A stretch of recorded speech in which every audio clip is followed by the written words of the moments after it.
mulia. Masuk apa? Termasuk para pengajar Al-Quran, para tulabul ilmi yang mempelajari Al-Quran, dan juga tentunya ilmu-ilmu berkaitan dengan Al-Quran. Contohnya apa? Contohnya misal ilmu kiroat. Apa itu ilmu kiroat? Ilmu yang dengannya kita bisa mengetahui perbedaan cara-cara membaca lafal-lafal Al-Quran. Kemudian ada lagi ilmu tajwid. Apa itu ilmu tajwid? Yaitu ilmu yang dengannya kita bisa mengetahui bagaimana cara membaca Al-Quran dengan baik dan benar sesuai apa yang diajarkan oleh Nabi kita, Nabi Muhammad SAW. Kemudian ilmu apa lagi yang berkaitan dengan Al-Quran? Ada namanya ilmu tafsir, yaitu ilmu yang membahas tentang makna-makna Al-Quran, makna-makna yang terkandung dalam Al-Quran. Kemudian kita punya lagi namanya ilmu rasm, yaitu ilmu yang membahas tentang bagaimana Al-Quran itu ditulis. Apakah contohnya, apakah suatu kata itu ditulis secara terpisah atau tersambung, atau misal kita punya kata yang diakhiri dengan huruf ta, apakah huruf ta-nya itu ditulis dengan tak marbutoh atau tak mabsutoh, itu ilmu rasm. Dan juga ada ilmu-ilmu yang lainnya yang berkaitan dengan Al-Quran. Nah, di sini di kesempatan kali ini kita sebutkan ya beberapa hadis yang tentunya sebenarnya banyak sekali hadis-hadis yang membahas tentang keutamaan Al-Quran, tentang keutamaan membaca Al-Quran, dan juga tentang keutamaan orang-orang yang mengajarkan Al-Quran. Insya Allah dalam kesempatan kali ini kita kutip beberapa hadis saja ya. Yang pertama adalah hadis yang diriwayatkan oleh sahabat Umar radhiyallahu anhu, bahwasanya Rasulullah Shallallahu Alaihi Wasallam bersabda, Inna Allah yarfa'u bihadzal kitabi aqwaman wa yad'u bihi akharin. Sesungguhnya Allah menaikkan derajat suatu kaum dengan hadzal kitab, dengan buku ini, maksudnya dengan Al-Quran. Wa yad'u bihi akharin, dan menghinakan yang lain juga dengan Al-Quran. Maknanya apa? Maknanya adalah bahwasannya barang siapa yang mengamalkan Al-Quran, memuliakan Al-Quran, membaca Al-Quran, mencintai Al-Quran, maka insya Allah akan Allah angkat derajatnya. Adapun barang siapa yang mengabaikan Al-Quran, mencemooh Al-Quran, meremehkan Al-Quran, atau bahkan menentang Al-Quran, maka Allah akan menghinakannya. Nah, kemudian kita beralih ke hadis selanjutnya, hadis yang sangat-sangat masyhur di antara kita dan insya Allah sangat-sangat familiar di telinga kita, yaitu Iqra'ul Qur'an fa innahu ya'ti yaumal qiyamati syafi'an li ashabihi. Bacalah Al-Quran, karena sesungguhnya kelak pada hari kiamat Al-Quran akan datang sebagai pemberi syafaat bagi ashabnya, bagi sahabat-sahabatnya. Nah, siapa sih yang dimaksudkan dengan sahabat Al-Quran? Siapa sih bestinya Al-Quran itu? Nah, sahabat Al-Quran adalah orang-orang yang terus-menerus membaca Al-Quran, berusaha menghafalnya, dan juga berusaha mengamalkan prinsip-prinsip yang terkandung dalam Al-Quran.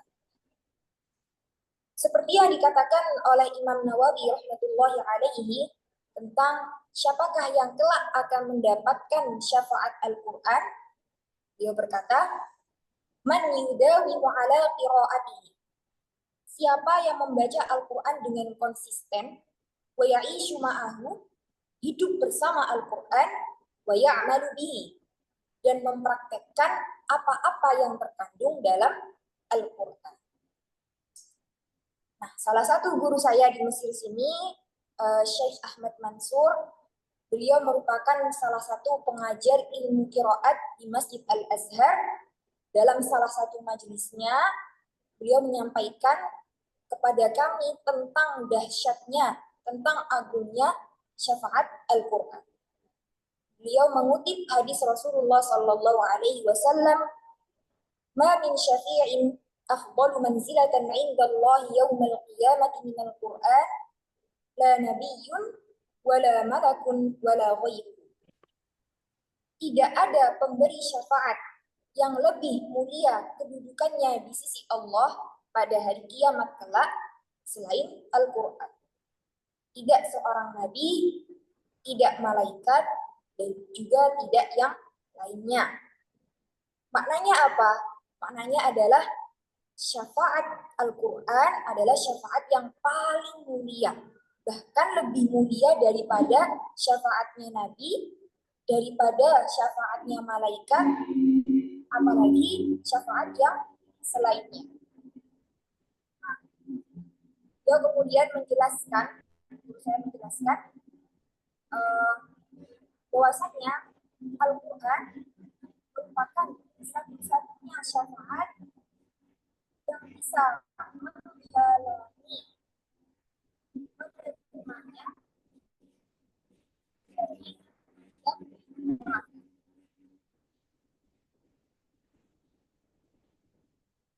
saya ulang, bahwasanya Al-Quran merupakan satu-satunya syafaat yang bisa menghalangi penerimanya dari azab neraka.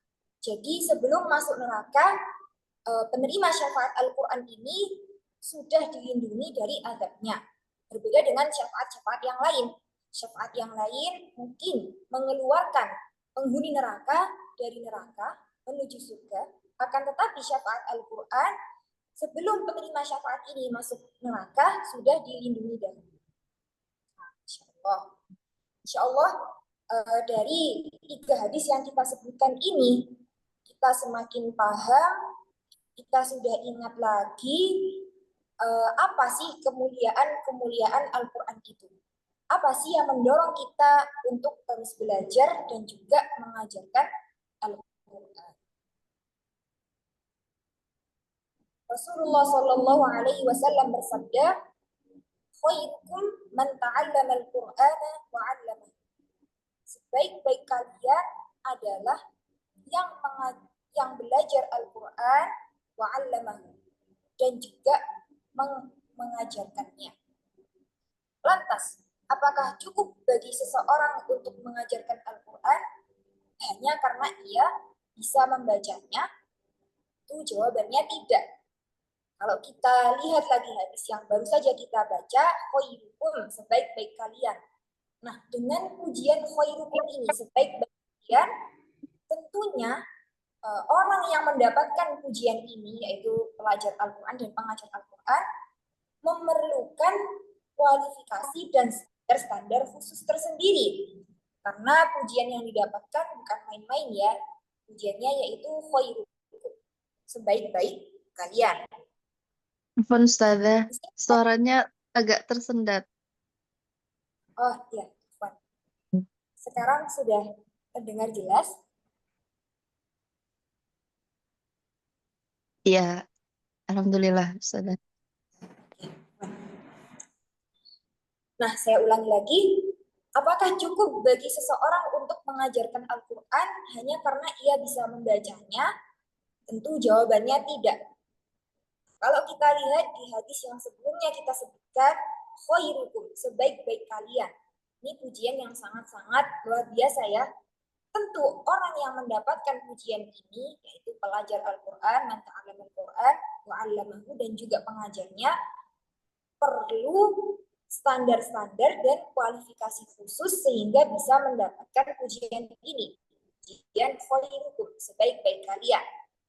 Nah, di sini saya tidak bermaksud melemahkan semangat antumna dalam belajar dan mengajarkan Al-Quran, mengajarkan Al-Quran khususnya. Kan tapi justru saya ingin mengajak antumna sekalian untuk lebih semangat lagi, lebih giat lagi dalam meningkatkan ilmu kita, meningkatkan value kita, meningkatkan kualitas kita, sehingga hari demi hari, waktu demi waktu, kita semakin baik dan layak untuk mengajarkan Al-Quran. Nah, sini ada suatu ungkapan Arab ya, faqidu syai'i la yu'ti. Orang yang tidak memiliki sesuatu tidak bisa memberi sesuatu kepada yang lainnya. Kaitannya apa dalam pengajaran Al-Quran? Jika seseorang belum memiliki ilmunya, lantas apa yang nanti akan diajarkan kepada anak didiknya?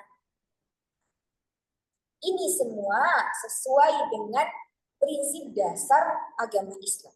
Sesuai dengan core foundation of Islamic teaching. Apa itu prinsip dasarnya? Al-ilmu qabla al-qawli wal amali. Ilmu sebelum perkataan dan perbuatan. Allah Subhanahu wa taala berfirman dalam surat Muhammad ayat 19, "Fa'lam annahu la ilaha illallah." Maka ketahuilah bahwasannya tiada Tuhan selain Allah. Di sini ada kata-kata fa'lam, maka ketahuilah. Pengetahuan. Maknanya apa? Bahkan untuk mengucap kalimat tauhid saja kita memerlukan ilmu, kita memerlukan pengetahuan. Lantas bagaimana dengan mengajarkan Al-Quran? Tentu saja kita lebih membutuhkan ilmu, lebih membutuhkan bimbingan, dan tentunya lebih membutuhkan metode dan strategi khusus. Mungkin seringkali kita temui ya, beberapa pengajar Al-Quran, Allah yajzihim khairah, mereka sudah merasa cukup dengan kemampuan mereka. Jadi mungkin mereka sudah merasa, oh saya sudah bisa membaca Al-Quran dengan lancar. Saya sudah bisa membaca Al-Quran dengan cepat. Saya sudah bisa membaca Al-Quran dengan baik. Maka cukup bagi saya untuk mengajar Al-Quran. Tentu ini kurang sempurna ya. Apalagi kalau misalnya ada yang sudah merasa, oh suara saya sudah bagus, saya udah cocok banget nih mengajar Al-Quran. Nah, ini kurang tepat ya. Nah, seringkali dari kita itu tertipu dengan hal-hal seperti ini. Maksudnya apa? Nah, sebelum saya jelaskan, kita kenali dulu ya, bahwasannya apa-apa yang kita miliki itu dibagi menjadi dua. Dari segi cara meraihnya atau bagaimana kita meraihnya. Ada sesuatu yang kasbi, ada sesuatu yang wahbi. Apa itu? Nah, sesuatu yang kasbi adalah sesuatu yang untuk meraihnya kita perlu mengeluarkan effort, kita perlu mengeluarkan juhud, kita perlu mengeluarkan usaha. Contohnya apa? Contohnya ada akhlak, ada ilmu yang masuk di dalamnya ilmu tajwid. Nah, kita tidak terlahir langsung dengan akhlak yang baik atau dengan ilmu yang banyak. Tapi kita perlu mengeluarkan usaha dulu untuk membentuk akhlak yang baik, untuk memiliki ilmu yang banyak. Nah, itu namanya sesuatu yang kasbi. Jadi untuk meraihnya kita perlu usaha dulu. Nah, kemudian ada sesuatu yang dia masuk ke tipe wahbi, yaitu murni pemberian, murni anugerah dari Allah Subhanahu wa taala tanpa adanya campur tangan kita. Contohnya apa? Contohnya misal memiliki wajah yang cantik, memiliki suara yang bagus. Nah, ini namanya sesuatu yang wahbi. Dalam belajar dan mengajar Al-Quran ini, seseorang itu seringkali tertipu dengan sesuatu yang wahbi ini, dengan suara yang bagus ini. Bisa jadi orang itu bisa membaca Al-Quran, suaranya bagus, nadanya enak, cengkok-cengkoknya dapat, tapi ternyata setelah diteliti kembali, setelah didengarkan kembali, makhorijul hurufnya belum pas. Sifatul hurufnya belum sempurna. Panjang pendeknya kurang tepat. Wakof dan tidaknya masih salah. Oke. Nah, ini sesuatu kesalahan ya. Perlu kita highlight, perlu kita garis bawah bahwasannya Mengajar Al-Quran dan belajar Al-Quran itu merupakan dua hal yang berbeda. Dengan kita mampu membaca Al-Quran dengan baik dan benar, belum tentu kita bisa mengajarkan Al-Quran dengan baik dan benar. Karena apa? Karena dua hal tersebut merupakan dua hal yang berbeda. Apalagi kalau misalnya kemampuan membaca Al-Quran itu, kemampuan membaca Al-Quran kita itu hanya dilandasi perasaan kita saja. Jadi kita merasa, oh saya sudah mampu membaca Al-Quran dengan baik dan benar. Ini tentu salah ya, tidak cukup. Bisa dikatakan teaching is an art. Mengajar itu merupakan suatu seni. Jadi dia perlu metode, perlu strategi, perlu bagi pengajar Al-Quran untuk mengenali anak didiknya. Jadi perlu mengenali yang saya ajarkan itu anak kecil, remaja, atau orang dewasa. Perlu mengenali kondisi-kondisi dari setiap anak didiknya. Kemampuan-kemampuan mereka, kesiapan mereka dalam menerima ilmu yang akan kita ajarkan. Tentunya kalau kita mengajarkan pemula, mengajarkan anak kecil, kita tidak langsung menggunakan bahasa yang tinggi ya, bahasa yang rumit. Kita gunakan dulu bahasa yang sederhana. Jadi pengajar Al-Quran juga perlu memilih bahasa yang tepat yang akan dipakai dalam mengajarkan Al-Quran. Begitu juga mengajar Al-Quran perlu memilih kira-kira sarana apa sih yang tepat, yang dengannya ilmu yang akan kita sampaikan nanti bisa diserap lebih mudah, lebih efektif, lebih efisien oleh anak didik kita. Misalnya kalau anak kecil, kita bisa menyisipkan permainan, atau mungkin gambar, atau mungkin bukunya lebih warna.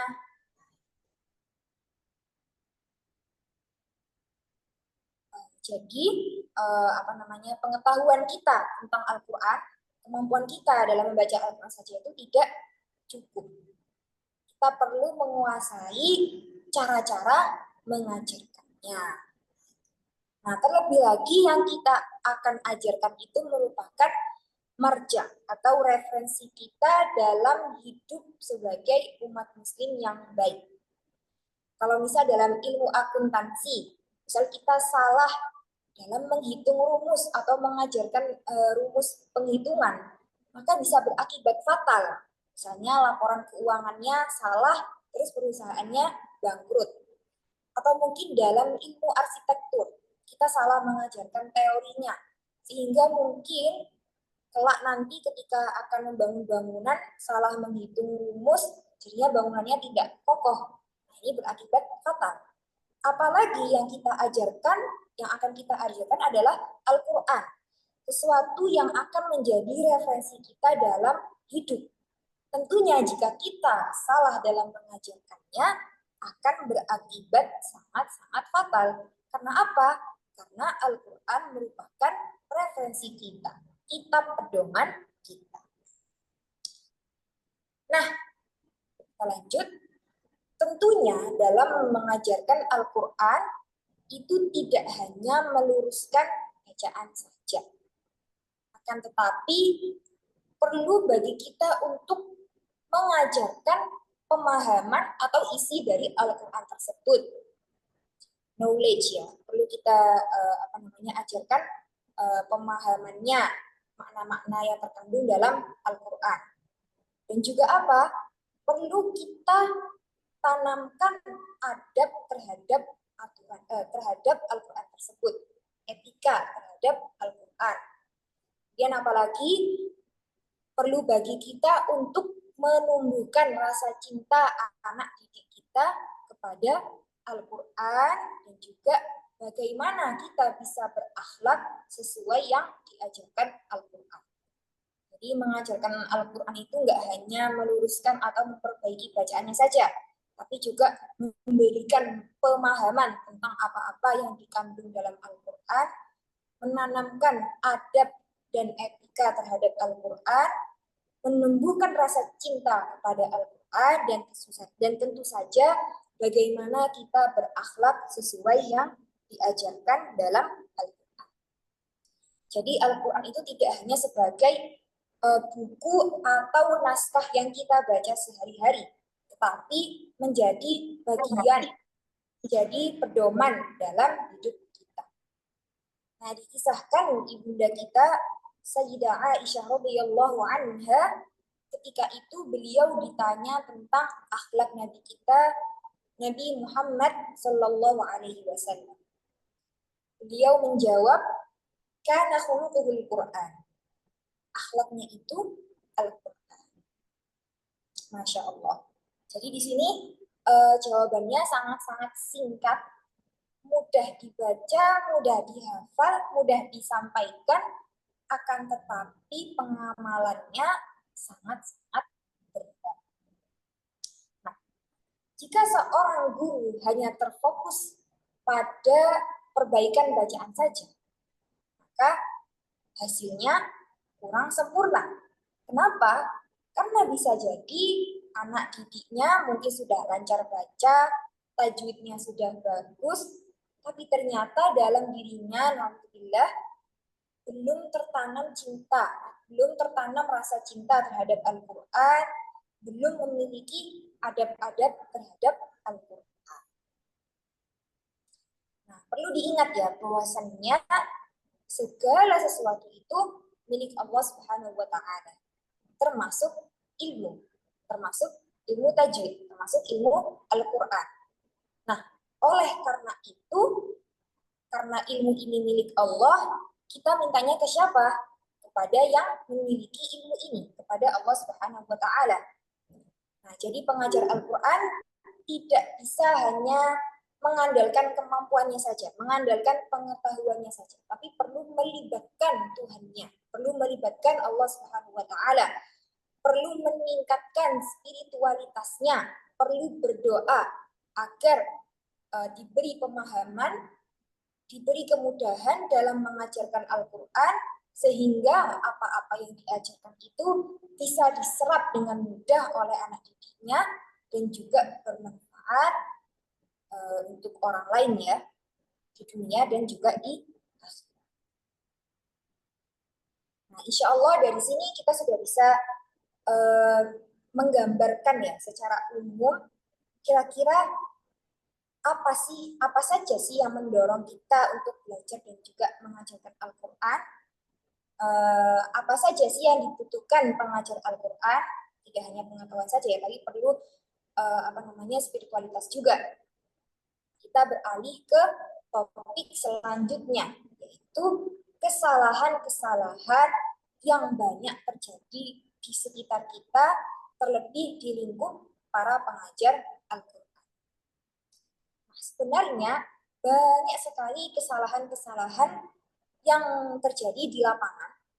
Kesalahan-kesalahan yang mungkin tanpa kita sadari itu ternyata merupakan suatu kesalahan-kesalahan yang mungkin sudah menjadi bagian kebiasaan dari diri kita.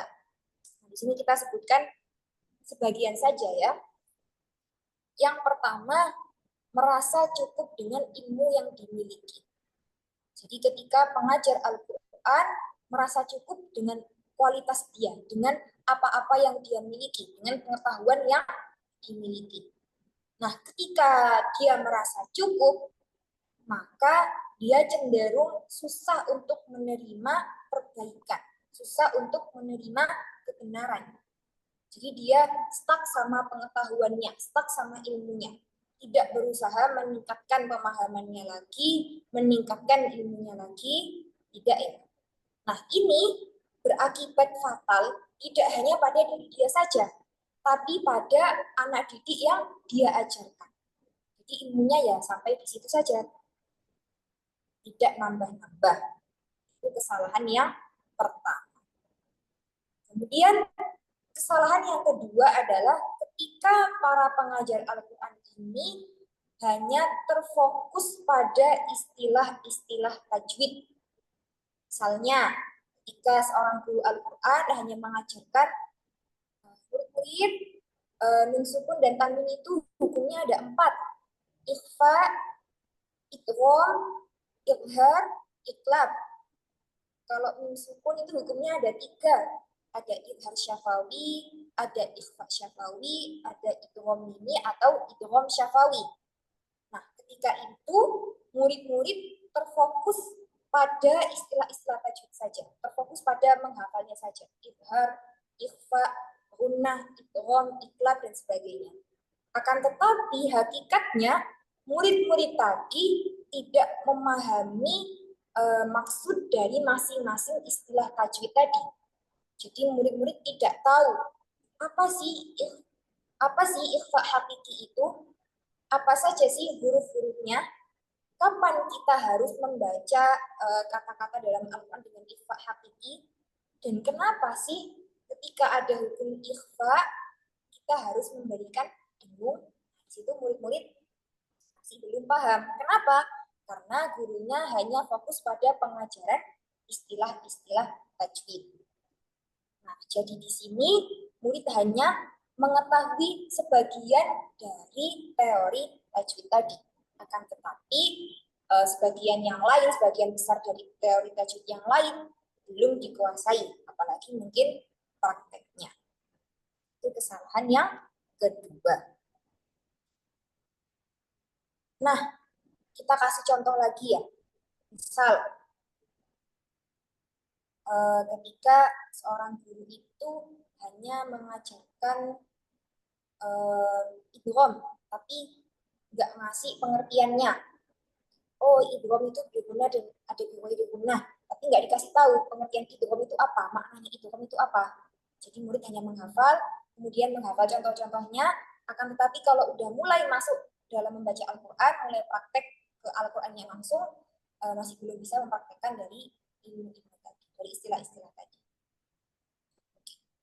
Kemudian kita lanjut ke kesalahan berikutnya, yaitu ketika seorang guru atau seorang pengajar Al-Quran itu hanya mengajarkan praktek membaca saja, tetapi meninggalkan teori tajwidnya.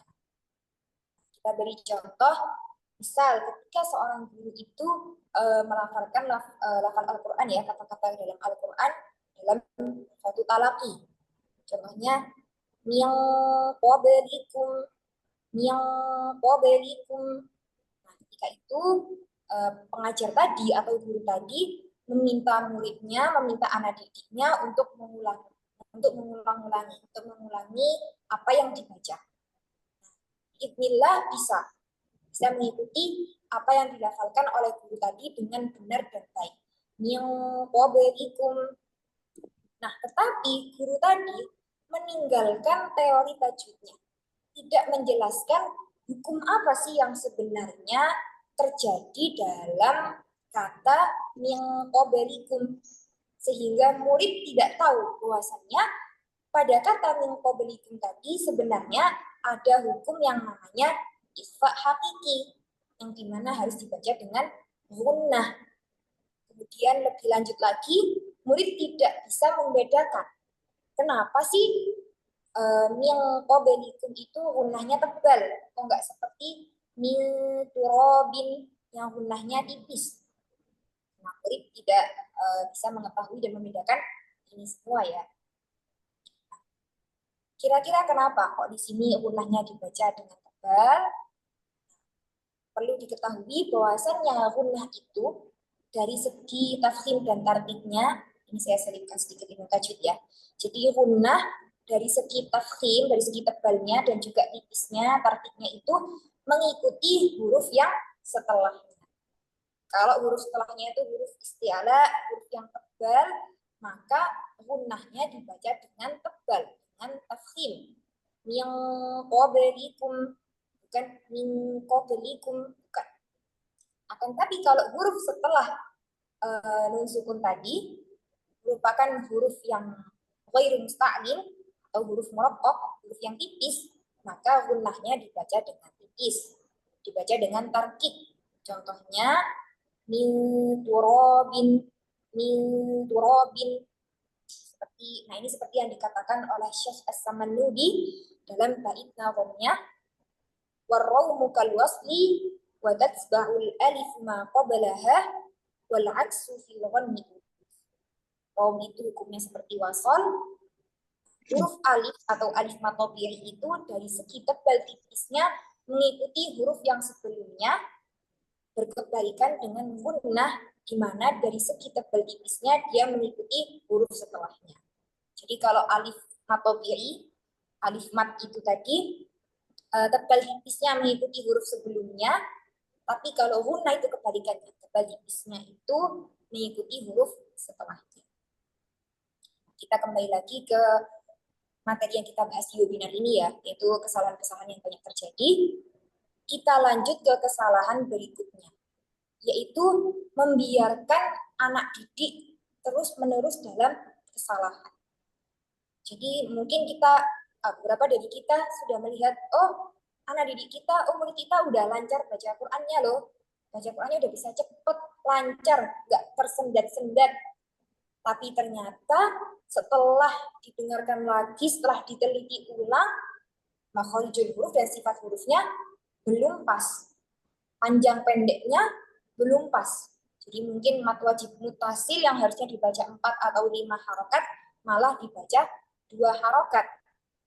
Atau mungkin cara dia berhenti di tengah ayat atau memulai di tengah ayat, cara dia wakaf dan itu tidaknya itu belum tepat. Nah, pertanyaannya, apakah kesalahan makhraj atau kesalahan sifat atau kesalahan wakaf dan itu tidak itu berakibat fatal? Jawabannya iya. Jadi ini kesalahan-kesalahan yang tidak bisa dibiarkan ya. Nah, kita kasih contohnya. Contohnya ketika makhorijul huruf itu salah, apakah itu berakibat fatal? Nah, dalam surat Al-Mu'minun, Allah Subhanahu wa taala berfirman, "Alladzina hum fi shalatihim khashi'un." Dan mereka-mereka yang khusyuk dalam salatnya. Di sini ada kata khashi'un. Ada huruf kha, ada huruf shin, ada huruf ain. Artinya adalah orang-orang yang khusyuk. Akan tetapi ketika itu mungkin pembaca Al-Quran belum tahu tajwidnya. Jadi dia bacanya bukan khosyi'un, tapi khosi'un. Pakai sin dan juga pakai hamzah. Nah, ini artinya jadi sangat-sangat salah ya. Dari yang aslinya orang-orang yang khusyuk, jadinya orang-orang yang merugi. Jadi sangat-sangat fatal ya salah membaca huruf dari segi makhrajnya itu. Yang harusnya artinya dan mereka yang khusyuk dalam sholatnya, tapi karena salah membaca artinya jadi dan mereka yang merugi dalam sholatnya. Sangat-sangat salah. Atau kita beri kebalikannya di surat Al-Baqarah. Allah berfirman, kunu qiradatan khosiin. Jadilah kera-kera yang merugi. Khosiin. Pakai kho, sin dan juga hamzah. Artinya merugi. Akan tapi karena makhorijul hurufnya belum ada, dia bacanya bukan khosiin, tapi khosyiin. Jadinya kera-kera yang khusyuk.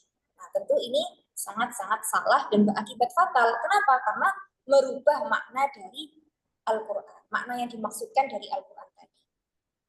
Nah, kemudian kita beri contoh. Apakah wakaf ibtidah itu berpengaruh fatal jika salah? Tentu iya. Contohnya apa? Misal dalam surat Ali Imran, Allah Subhanahu wa taala berfirman, laqad sami'a Allahu qawlan alladziina qalu innallaha faqirun wa nahnu aghniya. Artinya Allah mendengar orang-orang yang berkata bahwasanya Allah itu fakir dan kami itu kaya. Perkataan orang kafir ya. Di situ ada waqaf lazim setelah kata wa nahnu aghniya. Nah, harusnya langsung memulai ketika pembaca Al-Quran ingin melanjutkan bacaannya, harusnya dia langsung memulai ke kata setelahnya. Sanaktubu ma qalu. Akan tapi karena dia nggak tahu teori, nggak tahu ilmu waqaf dan ibtidah, dia mulainya malah dari kata innallaha faqirun wa nahnu aghniya.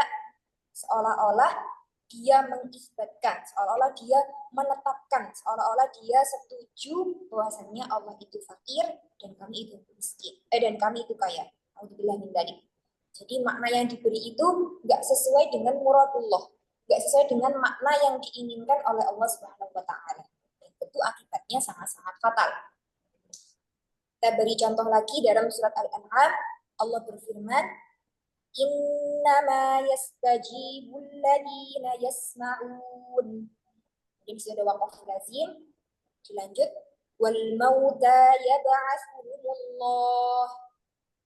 Harusnya pada kata yasma'un itu pembaca Al-Quran berhenti, karena di situ maknanya sudah selesai. Sesungguhnya yang bisa menjawab adalah orang-orang yang mendengar, yang bisa mendengar. Adapun orang-orang yang sudah wafat, yang sudah meninggal itu telah akan dibangkitkan oleh Allah Subhanahu wa taala. Akan tapi karena dia tidak atau belum memiliki pengetahuan tentang wakaf dan itu tidak, jadinya dia wakafnya bukan di yasmaun, akan tapi di wal mauta. Innama yastajibul ladina yasmauna wal mauta. Nah, artinya jadi kacau, jadi salah. Sesungguhnya yang bisa menjawab adalah orang-orang yang mendengar dan juga orang-orang yang sudah wafat, yang sudah meninggal. Ini tentu sangat fatal ya, karena memberikan makna yang tidak sesuai dengan muradullah, tidak sesuai dengan makna yang dimaksudkan oleh Allah Subhanahu wa taala. Itu adalah kesalahan keempat yang di antara kita. Kita lanjut ke kesalahan berikutnya, yaitu ketika seorang guru, seorang rabbi mengabaikan sisi ruhaniyah dari muridnya. Jadi seorang guru tadi hanya mementingkan pokoknya teori, prakteknya atau sisi didik. Jadi bisa jadi seorang murid itu lancar membaca Al-Quran, tajwidnya udah bagus, tapi ternyata dia tidak memiliki rasa cinta terhadap Al-Quran. Dia jarang baca Al-Quran. Dia baca Al-Quran kalau misalnya ada kelas Al-Quran aja. Kalau di luar kelas Al-Quran, dia nggak baca Al-Quran, dia tinggalkan Al-Qurannya tanpa perasaan bersalah, tanpa perasaan rindu. Jadi di sini muridnya lancar baca, tapi ternyata belum memiliki rasa cinta terhadap Al-Quran. Atau mungkin murid ini udah cinta Al-Quran, udah lancar bacanya, udah lancar tajwidnya, akan tetapi dia masih belum memahami adab-adab terhadap Al-Quran. Bahwasanya kalau baca Al-Quran itu hendaknya dalam keadaan suci. Jadi mungkin dia habis buang angin, nggak wudhu dulu tapi langsung pegang Al-Quran, langsung baca Al-Quran. Di sini adabnya kurang ya. Atau mungkin membaca Al-Quran udah dalam keadaan suci, tapi ternyata nggak ditutup auratnya. Baca Al-Quran tapi nggak pakai hijab. Di sini adabnya kurang ya. Nah, di sini saya ada suatu kisah yang mungkin sedikit relate, sedikit berkaitan tentang adab-adab belajar Al-Quran, adab membaca Al-Quran. Menurut saya, bahwasanya dahulu kala Imam Syatibi rahmatullahi alaihi memiliki suatu majlis yang di dalamnya beliau mengajarkan Al-Quran. Nah, biasanya metode beliau mengajar itu, beliau menyuruh orang yang pertama kali datang untuk baca pertama kali, baca Al-Quran pertama kali di hadapan beliau. Yang dimana ini suatu kemuliaan ya, karena tadi orang tadi memulai majelis dengan dirinya, karena dia yang pertama kali baca di depan Imam Syafi'i tadi. Nah, akan tetapi suatu waktu datang orang pertama, datang orang kedua, dan kemudian setelahnya, yang biasanya Imam Syatibi ini minta yang pertama kali datang untuk pertama kali baca, tapi pada waktu itu beliau minta ke orang yang kedua kali datang, yang datang kedua, untuk baca pertama kali. Nah, tentunya orang yang datang pertama itu merasa sedih ya, karena biasanya yang datang pertama baca pertama. Kok ini pas aku datang pertama, kok nggak disuruh baca pertama? Kok aku kehilangan kemuliaan memulai majelis ini gitu. Kira-kira apa sih kesalahan apa yang udah aku lakukan? Dosa apa yang udah aku perbuat. Akhirnya dia berpikir, dia baru keinget. Ternyata ketika beliau datang ke majelisnya Imam Syafi'i ini, beliau dalam keadaan junub. Beliau lupa belum mandi besar. Jadi saking semangatnya beliau menghadiri majelisnya Imam Syafi'i, beliau segera menaiki kudanya, belum mandi besar pada dalam keadaan junub, terus datang ke majelisnya Imam Syafi'i. Ketika beliau udah sadar, beliau bergegas ke kamar mandi di sekitar majelis, di sekitar masjid. Kemudian beliau mandi besar, kemudian beliau kembali ke majelisnya Imam Syafi'i. Nah, kemudian di situ Imam Syafi'i biasanya kan setelah yang baca kedua, setelah yang datang kedua baca pertama, kemudian yang datang ketiga baca kedua. Akan tapi ketika itu yang datang pertama tadi udah balik, Imam Syafi'i bilang akhirnya, oke, setelah ini yang baca adalah yang datang pertama tadi. Nah, padahal di situ posisinya Imam Syafi'i itu merupakan sosok yang kafir, sosok yang buta. Akan tapi biidznillah beliau bisa tahu loh siapa yang datang pertama, keadaan orang yang datang pertama tadi.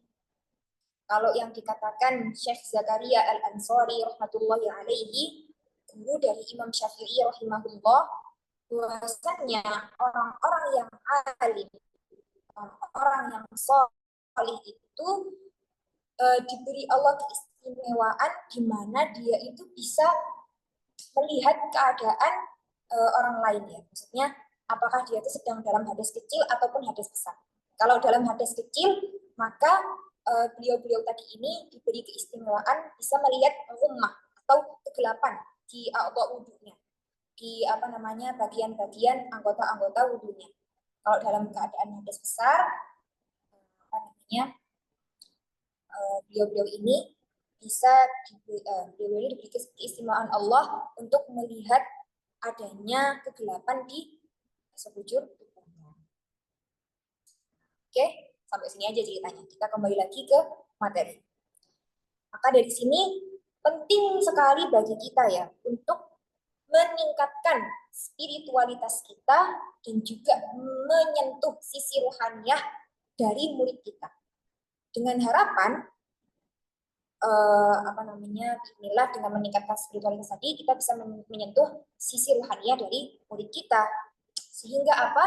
Sehingga Al-Quran itu tidak hanya menjadi buku-buku yang kita baca, teks yang kita baca, naskah yang kita baca, akan tapi menjadi bagian dari hidup kita, menjadi sesuatu yang kita cintai dalam hidup kita, menjadi pedoman hidup kita.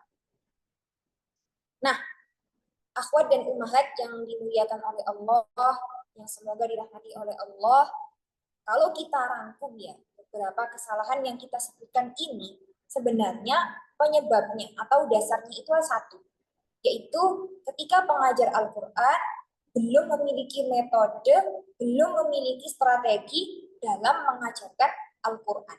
Jadi dia hanya mengajarkan sesuai kebiasaan diri dia, bukan atas keilmuan yang kokoh. Oleh karena itu, penting bagi kita sebagai pengajar Al-Quran untuk menemukan metode dan strategi yang pas sehingga ilmu kita itu bisa diserap dengan mudah oleh anak didik kita. Oleh karena itu, dalam webinar kita sore hari ini, tujuan utamanya adalah pengenalan suatu metode yang insya Allah biidznillah bisa membantu kita dalam mengajarkan anak-anak didik kita membaca Al-Quran mulai dari nol. Nama metodenya adalah metode At-Tibyan fi Ta'limil Qira'ati bil Quran. Nah, metode ini datang dari Mesir ya, yang dimana dirancang untuk membantu kita mengajarkan murid-murid kita membaca Al-Quran dari nol. Sebenarnya metode ini nggak cuma mengajarkan membaca Al-Quran aja, tapi juga mengajarkan penulisan Al-Quran dan juga yang sebagainya. Akan tapi yang menjadi titik fokus kita yang akan kita pelajari adalah yang dari sisi mengajar cara baca Al-Quran.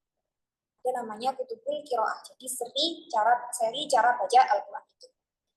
Dia terdiri dari 4 seri, 4 jilid. Yang pertama ada Al-Mustawa At-Tamhidi atau pengenalan atau introduction. Nah, di sini isinya pengenalan-pengenalan huruf hijaiyah. Kemudian ada Al-Mustawal Awal yang dimana dalam seri ini atau dalam jilid ini itu isinya pengenalan harokat atau hukum-hukum dasar seperti matobi'i, tanwin, tasydid, dan sebagainya. Kemudian seri selanjutnya ada Al-Mustawa Ats-Tsani. Di sini sudah mulai tinggi lagi yang dipelajari ya. Jadi hukum-hukumnya lebih sulit lagi yang diajarkan. Ada hukum mim sukun, hukum tanwin, hukum mim sukun, mad far'i, termasuk di dalamnya ada mad lazim, ada mad jaiz munfasil, ada mad wajib muttasil. Dan kemudian di akhir buku itu dilengkapi dengan matan Tuhfatul Atfal. Kemudian seri yang terakhir itu dari Mu'allim. Nah, itu tentang ya pedoman guru yang akan mengajarkan metode. Nah, metode At-Tibyan ini kira-kira siapa aja sih targetnya? Cocoknya itu diajarkan kepada siapa aja sih? Nah, di sini tulis al-fi'at al-mustahdafah, target-target dari metode At-Tibyan ini. Yang pertama ada al-atfal min 3 sanawat. Anak-anak dari usia 3 tahun. Kemudian ada tulab jami'i marahil ta'lim, para penuntut ilmu dari berbagai jenjang pendidikan. Kemudian ada khirijul jami'at, ada alumni dari universitas-universitas. Kemudian ada mu'allimul Qur'anil Karim, para pengajar Al-Qur'an, ada al-ummiyun, orang-orang yang belum bisa membaca, orang yang tidak bisa membaca dan menulis. Kemudian ada al-a'ajim atau orang-orang ajam, orang-orang non-Arab seperti kita-kita ini. Jadi itu adalah target dari At-Tibyan ini, target audiens ya dari At-Tibyan. Nah, kemudian mungkin muncul di antara kita pertanyaan, memangnya anak-anak itu bisa ya belajar tajwid? Bisa ya belajar baca Al-Quran dilengkapi dengan tajwidnya? Jawabannya tentu sangat bisa, asalkan caranya pas. Nah, pertama-tama tentu kita sebagai pengajar Al-Quran ketika ingin mengajarkan Al-Quran terhadap anak-anak, kepada anak-anak, kita memilih untuk menggunakan bahasa yang sederhana, bahasa yang tidak sulit, bahasa yang tidak rumit. Kemudian perlu bagi kita untuk memperhatikan tahapan-tahapan pengajaran Al-Quran dan ilmu tajwid tadi. Nah, kalau kita kenali ya, dalam memproses suatu informasi, manusia itu dibedakan menjadi 3 golongan. Yang pertama golongan dewasa, yang kedua remaja, termasuk di dalamnya anak-anak milenial generasi akhir, Gen Z atau mungkin Gen Alpha. Kemudian adalah anak-anak kecil. Nah, 3 golongan ini berbeda-beda ya dalam menyerap suatu informasi. Kita kenali satu-satu ya. Yang pertama adalah orang-orang dewasa. How grown up process information. Bagaimana orang-orang dewasa itu memproses suatu informasi. Ada 3 tahapannya, 3 susunannya, 3 urutannya. Yang pertama, think, berpikir dulu, kemudian do, melakukan, kemudian baru feel, merasakan. Nah, kita beri contoh biar lebih paham lagi. Misal ketika ibu mau belanja. Nah, sebelum belanja itu ibu-ibu pasti mikir dulu. Apa aja sih yang mau aku belanjakan? Kalau udah nemu apa yang mau dibeli, dilihat kira-kira harganya, uang yang dikeluarkan itu apakah setara dengan manfaat atau kualitas yang didapat. Nah, proses ini namanya proses think, berpikir. Kemudian ketika sudah memutuskan, ibu baru mulai membeli barang tadi. Namanya proses do, melakukan. Kemudian ketika sudah dibeli, ibu-ibu baru feel, baru merasakan. Oh, ternyata uang yang aku keluarkan tadi setara dengan manfaat dan kualitas yang aku dapatkan. Ini yang dinamakan fit. Jadi susunannya itu orang dewasa itu mikir dulu, baru dilakuin, baru dirasain efeknya positif atau negatif. Itu orang dewasa. Berbeda dengan golongan yang kedua, golongan remaja, teenagers. How teenagers process information? Bagaimana para remaja itu memproses suatu informasi. Susunannya sangat berbeda. Dimulai dari feel dulu, merasakan dulu, baru do, melakukan, baru think, berpikir. Kita kasih contoh. Misal ada suatu event yang akan dilaksanakan, yang akan diadakan, akan ada suatu acara. Nah, anak-anak muda ini cenderung merasakan dulu. Mereka merasakan euforianya, merasakan kebahagiaan bahkan sebelum event itu atau sebelum acara itu dilaksanakan. Mungkin ketika mereka sudah membayangkan atau merasakan bahagia tadi, mereka membeli tiket dari acara tadi. Ini namanya proses do.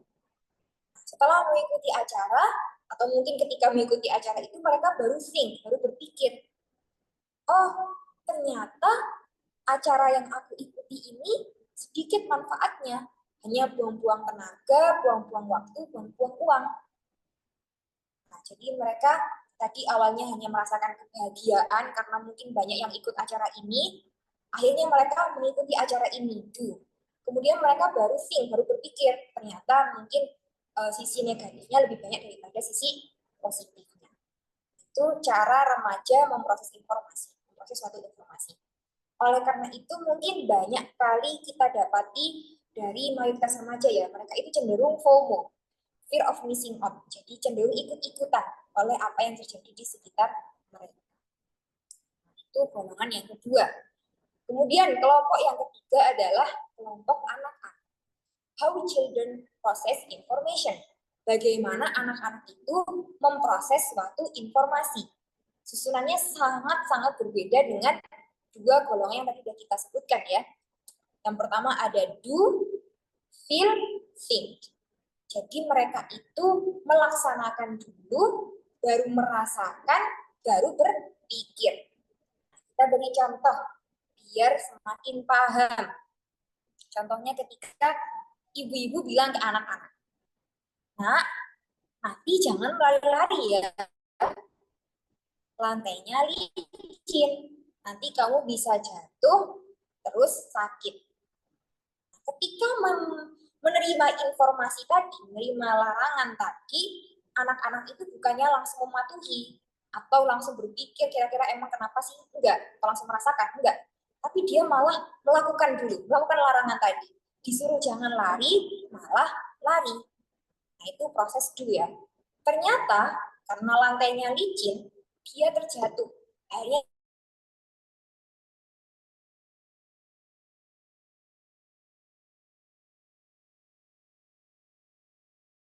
dia merasakan rasa sakit. Nah, ini namanya proses feel. Kemudian mereka baru berpikir, baru proses feel.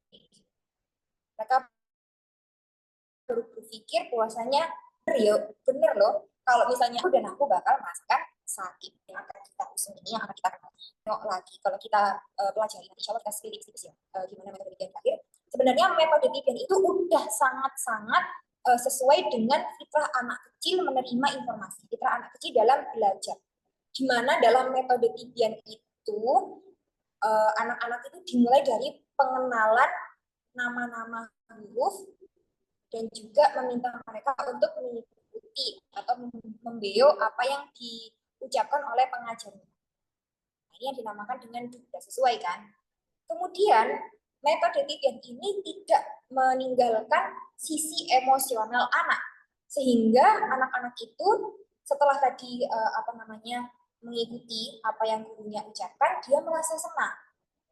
Entah karena metodenya menyenangkan, karena di metode Tipian ada nasyidnya, colorful, penuh dengan warna bukunya. Jadi anak-anak itu cenderung senang. Selain senang karena dia bisa mengikuti apa yang gurunya ajarkan, mereka juga senang dengan apa yang mereka pelajari. Kemudian baru think, baru mereka berpikir, baru metode 3 tadi memberikan teori-teorinya. Oleh karena itu, metode 3 yang akan kita kenalkan nanti itu sangat-sangat sesuai dengan fitrah anak dalam belajar. Pertama apa? Karena metode 3 tidak langsung membebani teori di awal masa belajar. Jadi nggak langsung dikasih, apa itu lam komariah, apa itu lam syamsiah, enggak. Tapi dikenalkan dulu nama-nama hurufnya, disuruh mengikuti bagaimana cara melafalkan huruf-huruf tadi. Kemudian, metode Tibian itu dia tidak, seperti yang saya sebutkan sebelumnya, tidak mengabaikan sisi emosional anak.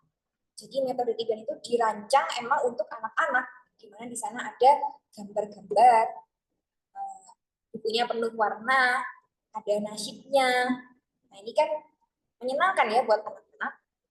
Kemudian baru disisipi teori atau disisipi teori-teori lah. Dan juga metode Tibian ini kenapa kok sesuai dengan fitrah anak? Karena dia tidak memaksa anak untuk berpikir sebelum waktunya. Oleh karena itu, akhwat ummahat, inilah alasan-alasan kenapa Atibian itu sangat cocok terutama untuk anak-anak. Kenapa? Karena sesuai dengan fitrah belajar mereka. Kemudian kita lanjut ke apa sih added value atau keunggulan dari metode Atibian. Kita bahas satu-satu. Yang pertama adalah struktur yang baik, tahapan pembelajaran yang baik. Seperti yang saya sampaikan, metode Atibian itu ada 3 seri. Untuk murid ya ada 3 seri. Ada mustawa tamhidi, mustawa awal, mustawa sani. Nah di mustawa tamhidi ini mereka itu nggak langsung belajar hukum-hukum, enggak. Tapi mereka belajar mengenal nama-nama huruf hijaiyah. Bentuk-bentuk dari huruf hijaiyah. Kemudian baru di mustawa awal mereka memurojaah kembali nama-nama huruf hijaiyah. Kemudian mereka mengenal macam-macam harokat, ada fathah, ada kasroh, ada dhammah. Kemudian mereka baru belajar dasar-dasar ilmu tajwid atau dasar-dasar hukum tajwid seperti mat, tasydid, tanwin. Kemudian di mustawa sani itu mereka baru mengenal hukum-hukum yang sedikit lebih rumit. Contohnya dalam qamariyah, lam syamsiyah, mat lazim, mat wajib mutasil, mat jaiz mufasil, ikhfa, izhar, dan sebagainya. Jadi susunan tahapan belajarnya itu sudah pas. Nah, kemudian yang kedua, itu di situ ditulis repetition of previously learned content. Atau metode Atibian itu terus mengajak murid-murid untuk mengulang-ulang kaidah yang sudah dipelajari. Jadi dalam yang ini ada karakteristik khususnya ya, namanya tahaji, yaitu mengeja. Kita beri contoh di sini. Jadi di sini Atibian itu contohnya di halaman ini ya. Atibian tidak hanya menyuruh murid untuk membaca kata ini satu kali aja. Wajada ya wajada aja gitu. Wajada, hasada, kata, ba'asa, enggak. Tetapi mereka itu dituntut atau diminta untuk mentahaji, untuk mengeja huruf per huruf. Dari awal, kedua, diulangi lagi awal, kedua, nambah lagi ketiga, diulangi lagi dari awal sampai terakhir. Nah, agar apa? Agar apa yang mereka pelajari itu semakin menancap. Seperti ungkapan Arab, maka karroro takorroro. Apa-apa yang sering diulang itu akan semakin kokoh, semakin menancap pada memori kita. Di sini saya beri contoh, misal pada kata wajadah, itu membacanya nggak langsung wajadah, hasada, kata ba'asa, enggak, tapi dieja. Contohnya, wajada, wajada, hasada.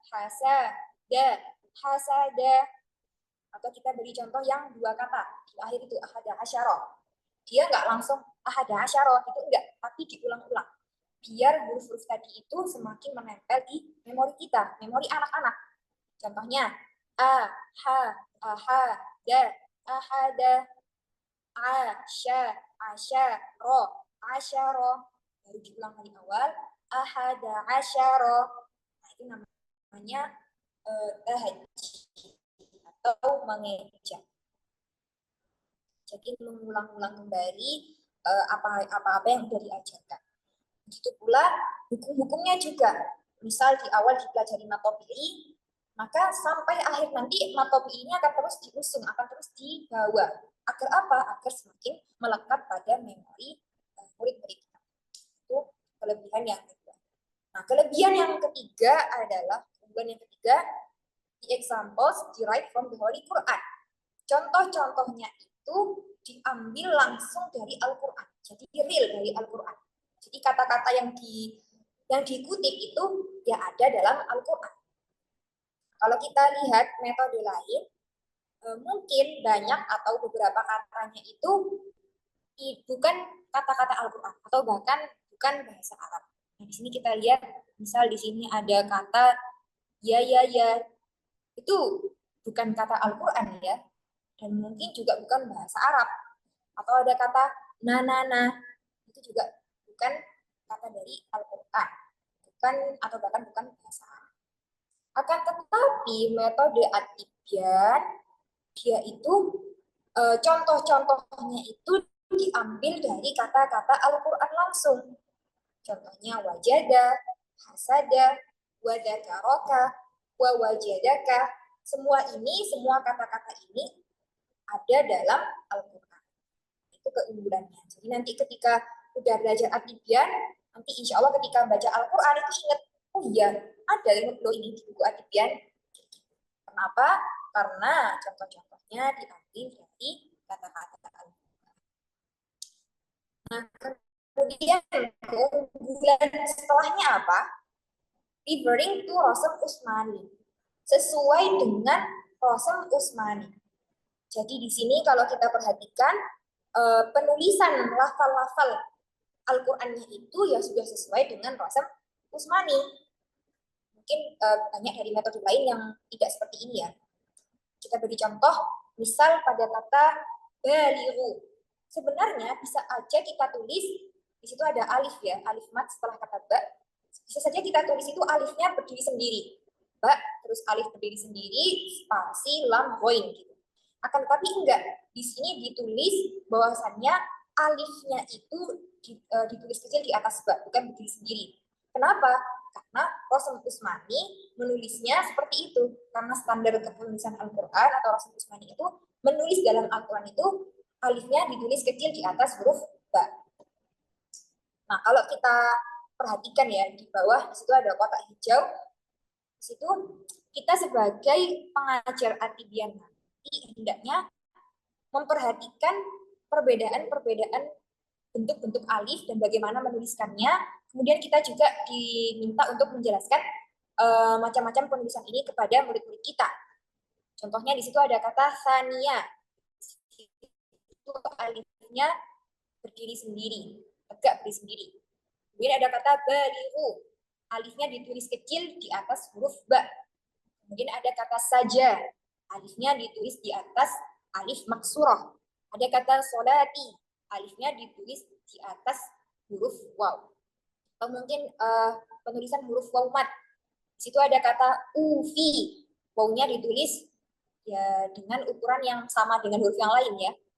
Ada kata wuria. Atau mungkin nanti ada kata dawuda. Ditulis.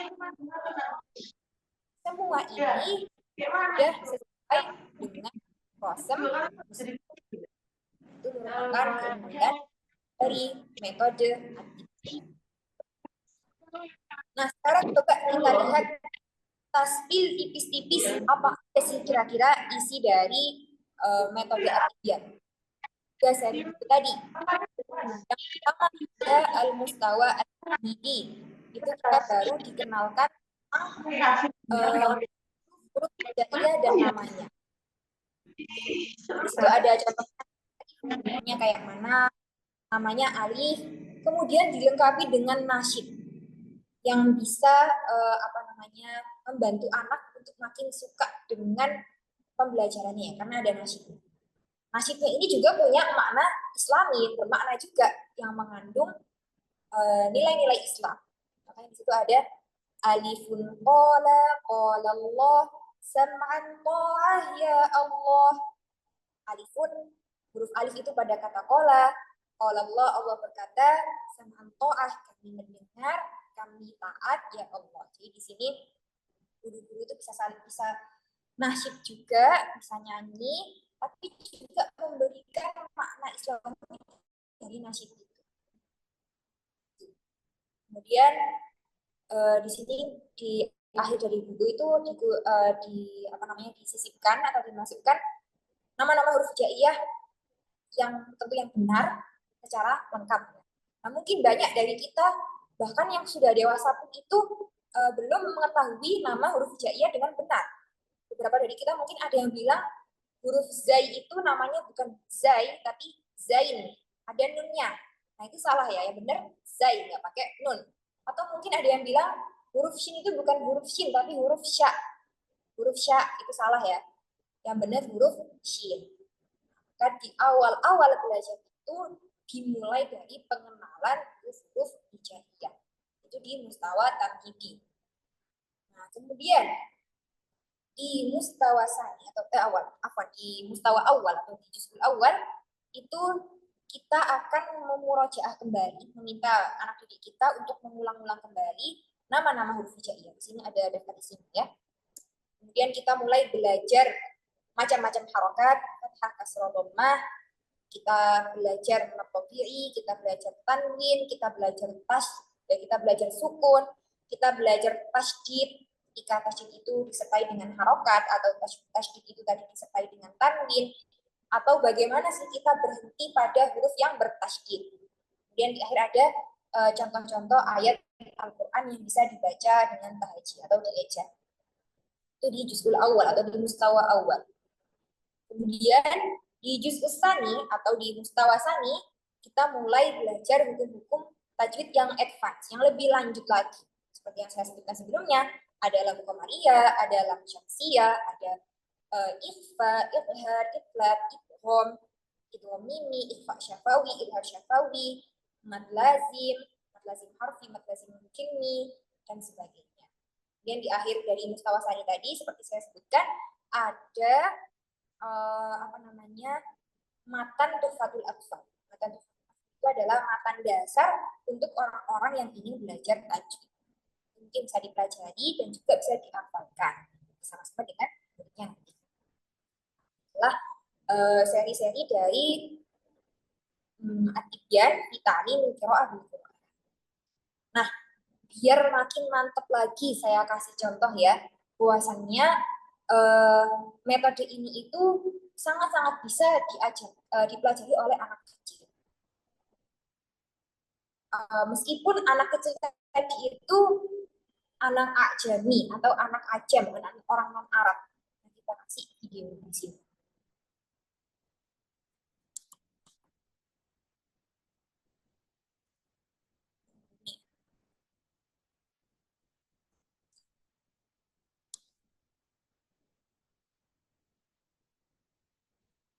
Bukan di sini kok.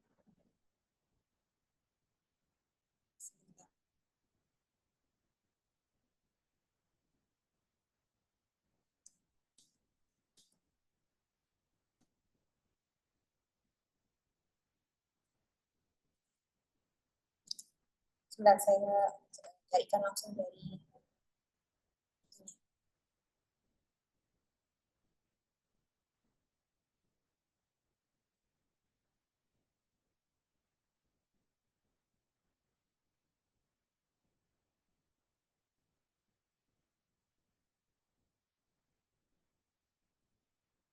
saya cari dulu videonya ya.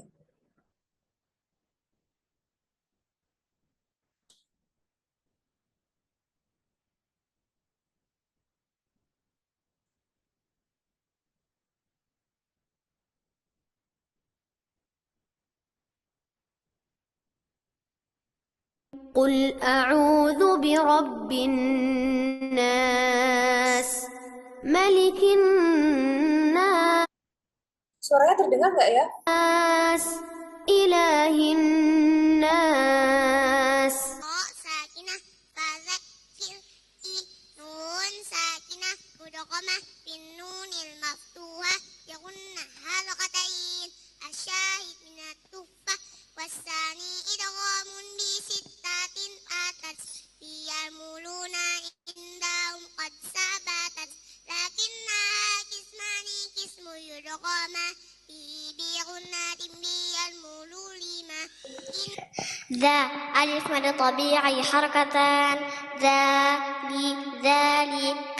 ذلك ضاد ساكنة فضل ذلك فضل اسم الجلالة ذلك فضل الله همزة ساكنة يؤتي يا مد طبيعي حركتان يؤتيه ذلك فضل الله يؤتيه نون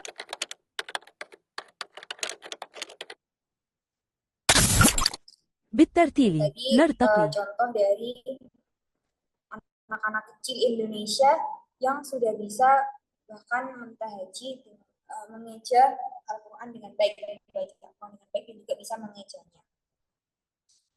Nah, alhamdulillah kita sudah menyelesaikan sesi materi kita dalam webinar sore hari ini ya. Insya Allah itu saja yang saya sampaikan. Kebenaran dari Allah, kesalahan dari diri saya sendiri. Mohon maaf atas kesalahan kata, kesalahan sikap. Semoga apa yang kita pelajari sore ini bisa bermanfaat bagi kita, baik di dunia dan juga di akhirat. Allahumma barik hadzal majlis waj'alhu syahidan lana la 'alaina waj'alhu min al-'ilmi alladhi yuntafa'u bihi waj'alhu min al-'amali alladhi la yanqati'u ajruhu ya arhamar rahimin. Allahumma ja'alna min alladhina yastami'una al-qawla fayattabi'una ahsanah wa la taj'al fi qulubina riya'an wa la 'ujban bal thabbitna 'ala al-ikhlas fi kulli khutwatin. Allahumma amin. Wassallallahu ala sayyidina Muhammad wa ala alihi wa sahbihi ajma'in. Walhamdulillahi awwalan wa akhiran, zahiran wa batinan, adada ma kana wa ma yakunu wa ma huwa kana. Saya kembalikan acaranya kepada moderator kita, Ustazah Zahra. Ya, alhamdulillah, jazakillah khairan kepada Ustazah Ifat Rosyada Sidiki. Gimana ya rasanya ya mendengarkan seorang sahabat sendiri ngomong berbicara itu kayak bangga dan merinding karena saya sendiri jujur tahu perjuangan di balik ilmu yang beliau tadi bagikan kepada kita sore hari ini. Dan hari ini kita hanya duduk dan bisa menikmati buah dari kesungguhan dan keletihan beliau. Ya, jazakillah khairan sekali lagi kepada Ustazah Ifat Rosyada Sidiki. Semoga Allah jaga selalu ilmu, hati, keikhlasan, dan langkah dakwahnya. Amin, amin, ya Rabbal Alamin, ya. Kita masuk ke sesi tanya jawab dulu ya Ustazah. Mungkin apakah ada pertanyaan seputar mentor atau hal-hal lain yang menyangkut tentang materi kita pada sore hari ini Ustazah? Jangan ragu-ragu Ustazah, insya Allah nanti semua pertanyaan dihargai dan dibacakan. Ya, ada yang mau bertanya? Oh, ini. Ada, ya boleh. Insya Allah Ana batasi untuk 2 pertanyaan saja ya, mengingat durasi kita yang sudah menjelang maghribnya. Ada pertanyaan dari Ustazah Lisa, izin bertanya Ustazah, di mana saya bisa belajar metode At-Tibyan ini? Di mana bisa belajarnya Ustazah? Alhamdulillahirrahmanirrahim. Insyaallah atas izin Allah, Tartibna Institute akan mengadakan program kedua. Jadi sebelumnya kan Tartibna Institute mengadakan program perdananya yaitu program Fasih Fahim Juz Amma. Jadi program tahsin Juz Amma lengkap dengan tafsirnya. Sudah berjalan ya, sudah berjalan 1 atau 2 bulan. Nah kemudian dalam waktu dekat, Alhamdulillah, Tartibna Institute akan mengadakan program untuk mempelajari metode ini. Jadi stay tune ya, tetap semangat sambil dipantau sosial media kami. Kami ada Instagram dan juga channel di WhatsApp. Iya, Masya Allah, Insya Allah sudah terjawab ya untuk Kak Lisa. Kemudian untuk Kak Tiara Keisha, Bismillah, izin bertanya, apa tips dan langkah-langkah yang harus dilakukan oleh seseorang yang ingin membuka halakoh Quran atau TPQ dimulai dari lingkungan rumahnya? Ada tips nggak, Ustazah? Boleh berbagi? Kalau tips dari saya, tentunya ya, meskipun kita punya ilmu yang banyak, punya gelar yang banyak, tapi tentu belum bisa jadi orang-orang di sekitar kita, terutama lingkungan kita itu belum mengenal kita. Jadi nggak mungkin ya tiba-tiba kita itu langsung masuk masjid, megang mic, ngisi kajian, itu nggak mungkin. Mungkin kita bisa bergaul dulu dengan mereka. Kalau dalam bahasa Jawa itu namanya semrawung ya. Bergaul dulu sama mereka, kita tunjukkan gimana akhlak kita tunjukkan gimana kita, kemudian sambil pelan-pelan kita ajak mereka ke sesuatu yang akan kita ajarkan. Misal kita mau belajar Al-Quran, kita bergaul sama mereka, kita mungkin ngaji dulu di masjid-masjid di sekitar kampung kita, dari kampung kita. Kemudian nanti insya Allah ketika orang-orang di sekitar kita itu melihat kita, oh kok orang ini baik ya, oh kok orang ini ternyata ngajinya enak didengar, bagus didengar, aku ingin belajar gitu. Jadi situ kita bisa mulai membuka halakoh-halakoh kecil dari teman-teman dulu yang dekat atau dari tetangga-tetangga yang dekat. Itu sedikit tips dari saya. Oh, berarti harus punya modal dulu ya, Ustazah. Modal berupa ilmu dulu, mungkin ilmu yang mumpuni, baru boleh kita berdakwah begitu ya, Ustazah ya. Iya. Ya, Masya Allah. Ya, mungkin kita cukupkan dulu untuk pertanyaannya. Insya Allah kita langsung masuk ke sesi trial atau talaki langsung ya, mencoba metode Atibian bersama Ustazah Ifat Rosyada Sidiki. Mungkin orang yang pertama kali raise hand, boleh nanti kita akan tunjuk untuk mencoba metode ini secara langsung, secara live. Ada yang mau coba? Ayo Ustazah, tafadholna. Silakan, siapa yang mau mencoba? Yang berani mencoba. Ya? Izin, Ustazah. Dengan Ustazah siapa? Boleh Saya diperkenalkan Dina. secara singkat? Ya, Ustazah Dina. Nah, Masya Allah. Ustazah Dina dari mana, Ustazah? dari Bandung, Ustazah. Dari Bandung, Masya Allah. Dari Bandung langsung belajar ke Mesir. Ini mentor kita, Ustazah. Ya, boleh. Masya Silakan. Allah. Ustazah Ifat, bagaimana aksesnya? Nanti kita coba ditayangkan kembali, Ustazah, untuk slide-nya. Agar Ya, izin share screen dulu ya.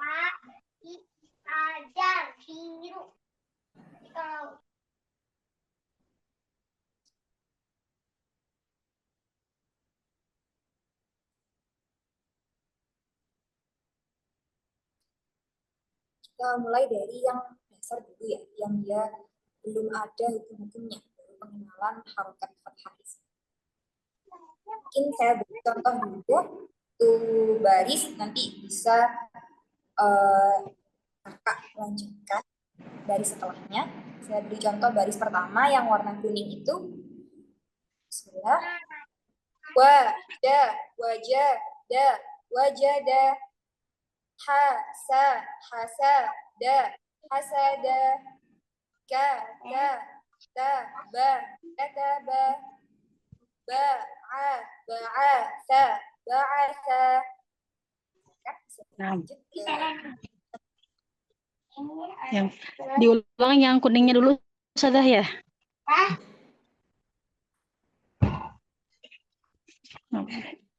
Bismillahirrahmanirrahim. Wajada, wajada. Hasada, hasada. Kata, kataba. Ba'asa, ba'asa. Insya Allah. Barakallah. Oh ya, dilanjut. Ya Ustazah. Syara, syara'a, syara'a. Rafa, rafa'a, rafa'a. Hadza, hadzara, hadzara. Zalama, zalama. Masya Allah. Barakallahu fikum kakak. Wafikum barakallah Ustazah. Ustazah, Iya. tadi sebenarnya ada pertanyaan Ustazah. Boleh bertanya nggak Ustazah? Mungkin Apa? karena takut durasinya kepanjangan ya. Mungkin kalau ada pertanyaan bisa ditulis di grup WhatsApp-nya. Nanti insya Allah kami jawab satu persatu. Nah, Ustazah. Nah, Ustazah. Jazakallah khair Mohon maaf Ustazah. ya. La basa Ustazah. Alhamdulillah. Iya, untuk pertanyaan yang belum sempat tersampaikan, insya Allah nanti boleh disampaikan di grup WhatsApp ya. Nah, karena kita sudah juga sampai dan tiba di ujung acara pada hari ini ya Ustazah-Ustazah sekalian, ibu-ibu, kakak-kakak, adik-adik. Terima kasih jazakunallahu khairan untuk sesiapapun yang telah membersamai kami dari awal hingga akhir. Semoga apa yang kita pelajari pada sore hari ini bukan hanya menjadi ilmu tetapi menjadi cahaya bagi seluruhnya, bagi anak-anak kita nanti, bagi murid-murid kita, dan bagi keluarga kita. Marilah kita terus mempelajari Al-Quran dari suara, huruf, sampai nanti menjadi suara hati kita ya, huruf-huruf Al-Quran itu insya Allah. Ya, dan saya juga memohon maaf jika selama memandu Semiloka ini ada kata-kata yang kurang berkenan mungkin. Ya, sampai bertemu di kelas Tartiluna Institut berikutnya insya Allah Ta'ala. Cukup sekian dari saya tutup dengan salam. Wassalamualaikum warahmatullahi wabarakatuh. Ma'assalamah. Waalaikumsalam warahmatullahi wabarakatuh. Syukran, jazakillah khair. Ustazah. Jazakallah khairan, Ustazah. Ustazah.